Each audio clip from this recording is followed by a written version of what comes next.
भारत को ऐसा सबक सिखाया जो कभी भी भूल नहीं पाएगा। अस्करी महाज पर बड़ी कामयाबी के बाद अब माशी चैलेंजेस से निमटना हदफ है।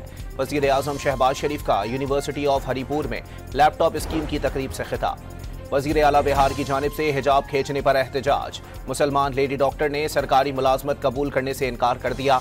भारतीय सियासी और समाजी तंजीमों का नीतीश कुमार से इस्तीफे का मुतालबा।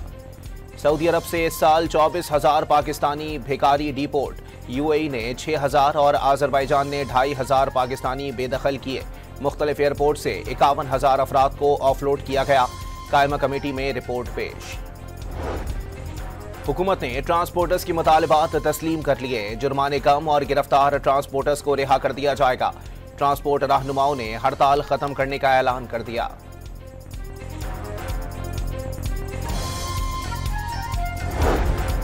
राजनपुर के कच्चे कराची में डाकुओं के खिलाफ पंजाब और सिंध पुलिस का मुश्तरका ऑपरेशन जारी। बस पर हमले के मरकजी मुलजिम समेत 3 डाकू हलाक।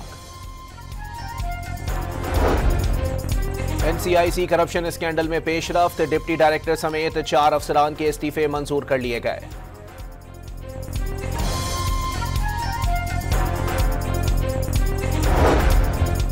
कोयटा में 6 माह कबल अगवा किए गए 2 भाई बाजियाब। 3 मुल्जिमान गिरफ्तार कर लिए गए। पुलिस के मुताबिक अगवा में बच्चों का चचा मुलविस था।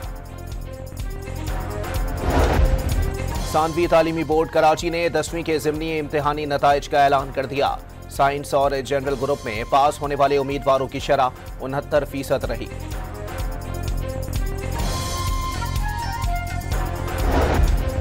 और मुल्क के मगरबी और बालाई इलाकों में 20 से 22 दिसंबर के दौरान गरज चमक के साथ बारिश और पहाड़ों पर बर्फबारी की पेशगोई।